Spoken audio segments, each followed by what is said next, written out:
misnomer about atheism is that we say, oh, there's no God. No, we just say we don't know. As Richard Dawkins always says, there's theism, which is belief in gods, and they used to believe in many, and then it got to one, and we just believe in one less. So there's just not. How would you differentiate that from agnosticism? There isn't. Okay. That's another thing that's bullshit. No, I don't. I'm just asking a good faith question. No, I think a lot of atheists think that. A lot of people on my team with this, they have that view that, don't split hairs with the atheists and the agnostics. It's like, we're on some part of, I don't know, and I'll never know, so I really don't think about it a lot. I don't get up for church. I try to be a good person because I just think intrinsically it's good for society. It's good for me to be a good person as much as I can. And I don't need the threat of the pitchfork in the ass to do it. Can I ask a question? So how but you even acknowledge, though, that some people act better if they feel as if they'll be judged eternally. Totally. Okay, no, that's a big admission. But yes. How do you think society best determines what is good? That's a great question. I mean, isn't that what government is always wrestling with?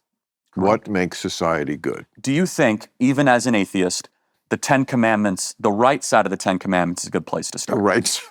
Well, because the left side, I think you'd have a big problem, right? I have a problem with 8 of the 10 because only 2 of them are laws. You got a problem with 8 of the 10? 2 of them are laws. Only 2. What do you mean? Don't kill. And don't steal. Okay. And don't steal.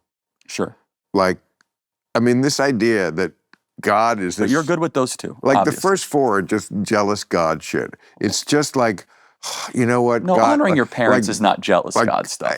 God's like a pimp who's in the next room and he's like, who you on the phone with there, girl? But,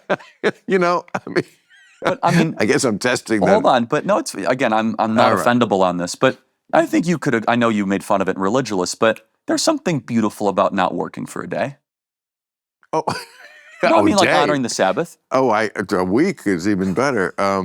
But the Sabbath. No, I mean, Sabbath is... But slowing down and saying that we're not going to toil for a day. But why would you need a religion to get to that? Why would you need a religion to, hey, let's not kill each other and take a day off? Like, I don't need a threat or a carrot for that.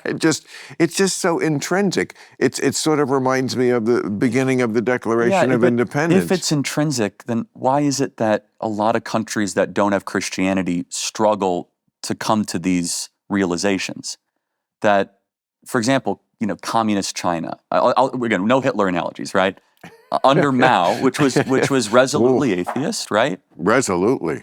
Yeah, I mean... Well, no. I did a monologue in Religulous. They might have Confucianism underlying it. I did a monologue in Religulous about that very subject, which is the people who say, oh, Bill, these atheistic societies like North Korea. And no, those kind of societies, they just replaced the leader of the country for a god. They are not atheistic. When you look at what the North Korean people believe about Kim Jong-un. It's a deification of... I completely agree. Same shit that when he was born, winter turned to spring. He'll be immortal in the heavens. The first time he played golf, he got 11 holes in one. He invented the hamburger. That's more improbable than a virgin birth. It is.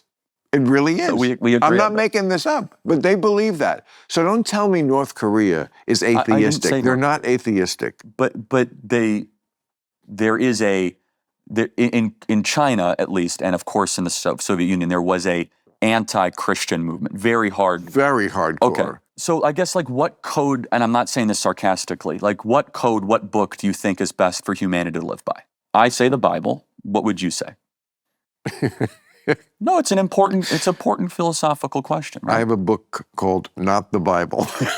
I'm not kidding. There's literally... So not loving your neighbor and not helping them. No. There's a lot of good stuff there. Okay, but again... let me tell you why I'm asking. You're cherry picking. Come on, Charlie. The story of the Bible is one of love and redemption. There's a lot in the Bible. It is. It's a story of love. The Old Testament?